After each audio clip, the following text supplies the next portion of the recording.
Good morning, everybody. Today is a Q&A video. Now, I had 22 questions in total. They varied massively in terms of their length, how complex they were, and the different topics as well. And it was really interesting reading some of the questions because some of them were, the answers were fairly obvious to me. Some of them I actually had to do a little bit of research. But today I'm hoping for a little bit of quick fire answers. So question number 1 came through from my Instagram post. It asks, what is the number 1 key session that you would do if you could only do 1 turbo session per week? It does depend on what your goal is. For example, if you are a time trialist, that session that you choose on that number 1 session that you choose might be very different to if you are a crit racer, for example. To answer the question though, the number 1 session that I would choose would be 40 20s. 40 seconds at about 120% of FTP with 20 seconds recovery. 40 seconds on, 20 seconds rest, times 10, then a short rest, 5 minutes or so, and then another block, then a short rest, and then another block, 3 blocks. Question number 2, what kit would you choose if you had to choose a kit other than your sponsored team kit? For those who don't know, I race for Wool Top the Edge race team. The kit that we use is PACTIMO. PACTIMO is a great kit. I really get on with the kit. But the question specifically says, if I wasn't to choose PACTIMO, what kit would I choose? I vary between 3 kit manufacturers. That is Endura, Chapeau, and Castelli. And to be honest, I don't know if there's one that I would specifically pick. It'll be out of those 3, probably a mixture of all 3. Question number 3, what gels do I use? I actually don't use gels very often at all. The only time I ever use gels is if I'm in a race scenario and if eating whole food is awkward because it's a very intermittent, intense, technical race. On training rides, I always just have whole foods. So I'll take things like sweet potatoes, bananas, homemade energy bars and things like that with me. But to answer the question specifically, what gels do I use? I have 2 manufacturers that I use for my gels. One that I've used the most of probably is Torque. However, recently I have switched manufacturers to VELOCIT. So these little gels here are a little bit smaller than the Torque ones. And the reason I like these is that the flavors are a little bit more savory. So this one, for example, is beetroot and lemon flavor. Typically the sweet flavors such as the cherry bakewell one, again, I get palate fatigue. So after a period of time, I just feel overly sugary and I really struggle to get them in. But these ones, they just go down so much easier, kind of natural energy. Question number 4 came from my Facebook page. What would you recommend for weight and off the bike training for someone who hasn't really done much of it? He goes on to say that when he does do weights, he gets quite bad DOMs, and I'd assume that compromises his riding days. The truth is, strength training alongside quality on the bike is very difficult to do. And this is why strength training, in my opinion, needs to be heavily periodized. So taking me as an example, in my off season, I really prioritize my strength training 4 times a week. And those sessions are looking for quality every single time. So the weight is going up each time and I'm getting a lot of fatigue in the legs, a lot of muscle soreness, and therefore I can't really push the quality when on the bike. As it comes into the season, close to the season, where the quality is coming up on the bike, then the quality comes down in the gym. This guy, when he was asking about the questions, he was suggesting that is aiming for the cross season. You've probably missed that opportunity already to really push that strength training. So what I would do is stick to maybe 2 sessions a week and do a little but not too much. The truth is, the difference between doing no strength training and a bit or a moderate bit of strength training is quite significant. The difference between doing a moderate bit of strength training and a lot of strength training is quite minimum in terms of the gains that will be associated with it. So actually pushing the quality on the bike and keeping the strength training as a fairly minimum amount would be best in your specific scenario. 5 is, what is your FTP and peak power? Now, to be honest, this was asked by a friend of mine on Instagram. I kind of think he's taking the mick with this, but I'll answer it anyway.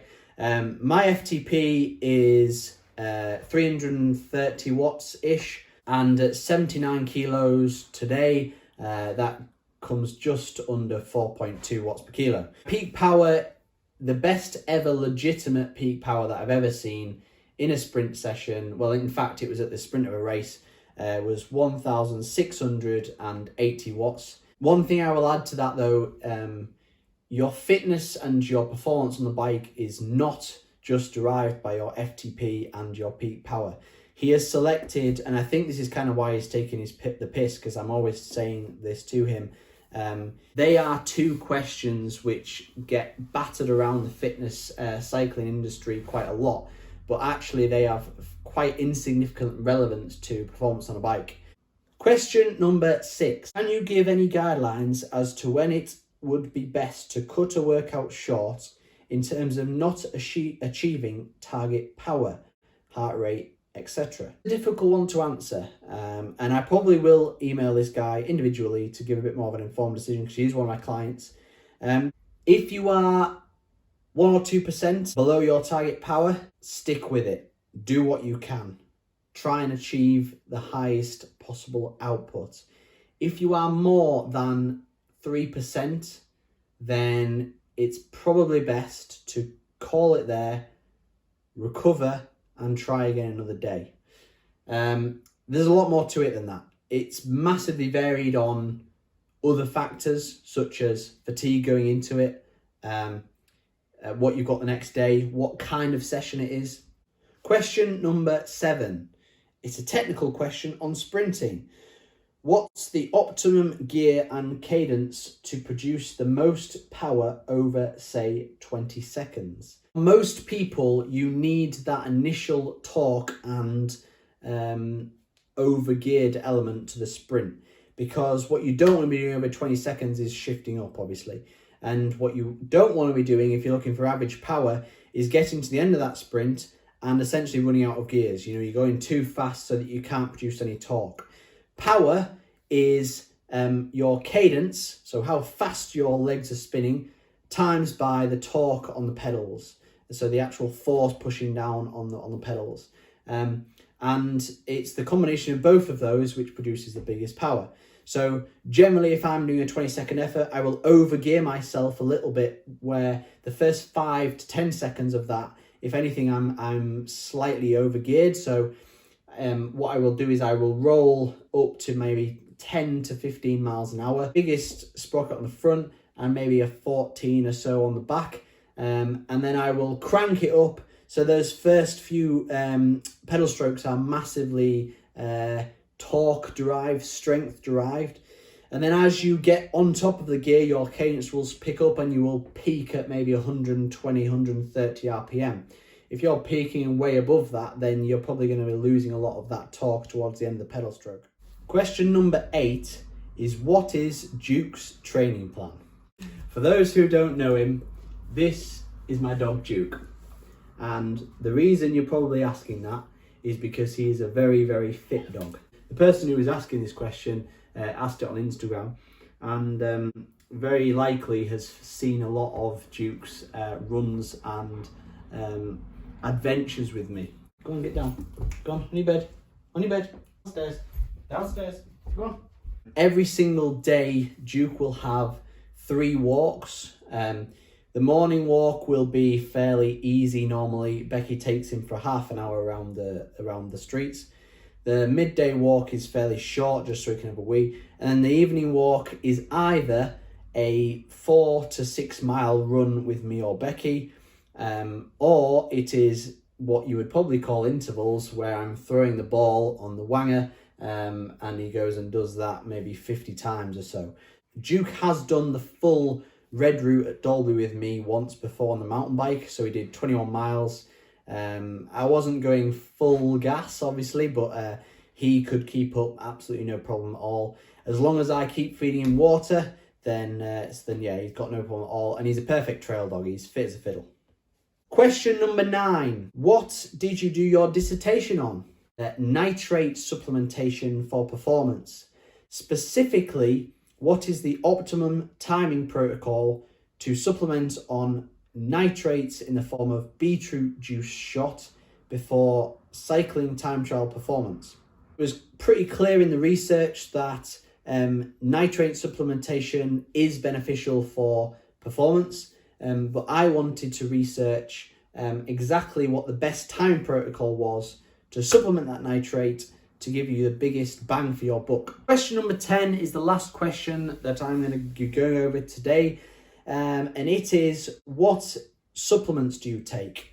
I have done a whole video on this, so I will put a link down below on my top 5 performance supplements. My diet is fairly extensive in terms of covering all the different macro and micronutrients. The main supplement that I do take is protein, simply because to get the amount of protein which I feel I need in my diet is quite difficult and expensive without supplementation.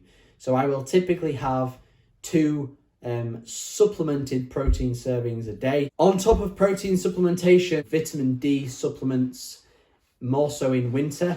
Now and again, I take a ZMA tablet, which is zinc, magnesium, and vitamin B12, because that I find helps my sleep on some nights where I need long, deep sleep.